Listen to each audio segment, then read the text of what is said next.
Hey, Alana. There we go. Here's my video. Okay. Hi, everybody. Thank you for coming. Hi, Alana and Amanda. I am going to share my screen here so we can get started. And I'm pretty sure I'm recording it, and I'm sure Alana will tell me if I am not. But here we go. Let me move my things around. And my name is Bridget, for those of you that don't know. Hopefully everybody can see my screen. I'm sharing, and this is Being Well with Bridget. So thank everybody for being here, or if you're watching on recording. My name is Bridget Webb, and I am a holistic nurse. I have been an ICU nurse for well over a decade, and found holistic nursing as I was struggling with my own burnout being a bedside nurse. So this monthly series that we're starting will talk about practical strategies for enhancing your overall health and well-being. Each session will focus on a different aspect of holistic wellness, providing you with valuable insights and tools to improve your quality of life. We'll talk about lots of things from stress management, relaxation, nutrition, sleep, exercise, mindfulness, meditation, building strong relationships within yourself and your community, of course, natural remedies and self-care. I know Alana is going to be managing the chat, but if anybody has any questions, feel free to ask. Send me a message, all the things. So I wanted to kind of today just introduce not only myself, but the word holistic. We hear the word holistic so much. It's used in mission statements a lot. People, claim to have a holistic environment. Practitioners use this word, but what does it really mean? What does the word holistic really mean? So in the simplest terms, holistic means considering the whole of something, rather than just its individual parts. It emphasizes the interconnectedness and interdependence of elements within a system. So when we're referring to ourselves, our holistic selves, right, each person is their own system. And they're made up of various pieces and parts, if you will. But we as humans are part of a much larger system, right? We have our family systems, we have ecosystems, community systems, the earth itself. So these two pictures, we've got kind of this spider web and this bubble, symbolize the interconnectedness of who we really are. And you can look at these either way, right? The picture with the circle and the kind of the spokes out, we can be the center of that, or we can be the outside spokes. We are really a holistic part to ourselves, but also whatever environment that we're in. So it's really important to understand that piece, that holistic really means truly whole, not within ourselves as individuals, but part of the bigger system that we live in as well. So traditionally, when someone refers to something as holistic, they'll say, oh, it's mind, body, and spirit, which is not wrong. But if you recall the definition I just gave of holistic or holism, we are so much more than our mind, body, and spirit. We are our emotions, our communities, our connections to nature and our own ecosystems, environmental connections, land connections, generational, racial connections. We are our beliefs and our values, our experiences, and even our traumas. All of that and more contribute to the holism of each of us as individuals. So yes, in a simple sense, being holistic or living holistically is absolutely attending to your mind, body, and spirit.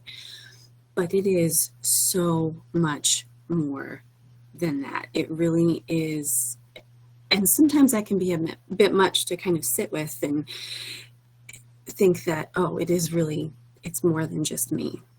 And again, we can look at ourselves individually, holistically, but we can't separate ourselves from the environment wholly, because that's part of our interconnected system. So for example, as a nurse, I take care of patients. I look at, especially as a holistic nurse, when I'm looking at them wholly, I look at several things. We look at things called social determinants of health, which are where someone lives, poverty levels, access to fresh foods. Those are key points when you're caring for someone holistically, right? Because yes, we can attend to their emotional and mental well-being and their spiritual well-being, but if you or they physically don't have these resources to attend to, say, their physical whole being, that's something that's important that we have to look at. So, okay, cool. This is great. I now know that holistic means probably a lot more than you thought. Where do I go from here? What does that have to do with my wellness? So everyone is here in this space in Firefly's online network because they're on a journey of holism and wellness. So by recognizing that the word holistic encompasses so much, like I said, it can be overwhelming. And you might think, how can I possibly manage all those aspects in my life? I know for me, at least, when I started on my holistic journey, it really is overwhelming when we live in a culture of a fast-paced culture, and doing all the things and getting all the things done, really slowing down and taking the time it can be hard. And that's what this is. It's a journey to wellness. It's recognizing our own inner strengths, finding our inner spirit. So with this series, I'll try to provide practical strategies to help on our journeys to wellness and holism, to ensure that we're caring for the absolute wholeness of ourselves while appreciating the wholeness, I'm saying that a lot, the wholeness of our holistic selves, which is integrated within our environment. So I challenge you this coming month to dive into a little self-assessment and identify some goals for yourself. So when we're making goals, we want to make sure that they're SMART goals. They're realistic, they're simple, they're measurable. And you want to focus on what areas in your life that you want to improve the most. So is it spiritual growth? Is it nutrition, mental clarity, physical health, emotional balance? For example, my personal goal, I have maybe you can see I have trouble sitting still. So mindful meditation, stillness is something that I practice with a lot. So my goal is I do that, 4 or 5 times a week, and I started at 5 minutes and now I'm up to 10 minutes. And so every week I just assess that goal and move forward. So within the self-assessment, and it's nothing serious, right? Because this is your life. Assess your current lifestyle, look at it, evaluate your diet. How am I sleeping? Am I exercising? What's my stress levels like? How are my relationships? Where do you feel out of sync in your life? Writing this down, drawing pictures, even typing it might be able to help and keep goals, may help you keep these goals in a place where you see them frequently and often, so you can keep them in the forefront of your mind. And the importance of this self-assessment, is to cultivate our own self-awareness and to further become in tune with ourselves and thus our holistic selves. Because so much of living a holistic lifestyle, right, is to firstly be aware. Being aware of ourselves, being aware of our environments, being aware of, social, racial injustices that we are in within our own holistic ecosystems. And so this, in this self-assessment, this self-awareness activity, you can say, okay, you know what? This month or this week, I really want to focus on my community and building a relationship in my community. And, we've got our expo coming up, which the New Visions Holistic Expo, which is a wonderful, wonderful place to have to come together to do that community. If you're interested. But having these goals and this self-assessment will keep you in tune with yourself. Because it is a lot, right? We are so complicated. We are complicated humans and complicated systems. And when looking all that holy, we really need to narrow this down so we don't get overwhelmed with, oh my gosh, I've got to attend to all these things in my life. So that's why this self-assessment and self-awareness is important to cultivate.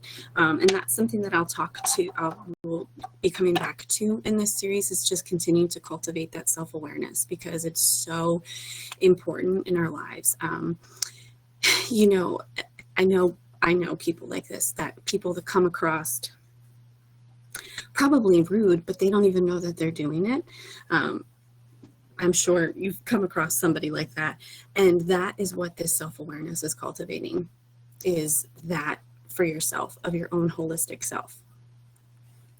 So it's a short and sweet today. That is all I have, because I didn't want to, overwhelm all the things and all the people. But I know that this will, let me move my screens. Sorry, I have so many screens all the time. I thank you guys so much for coming. I am really excited to continue, thank you, Alana, to continue this. And I hope to see you guys next month. So thanks, have a great day.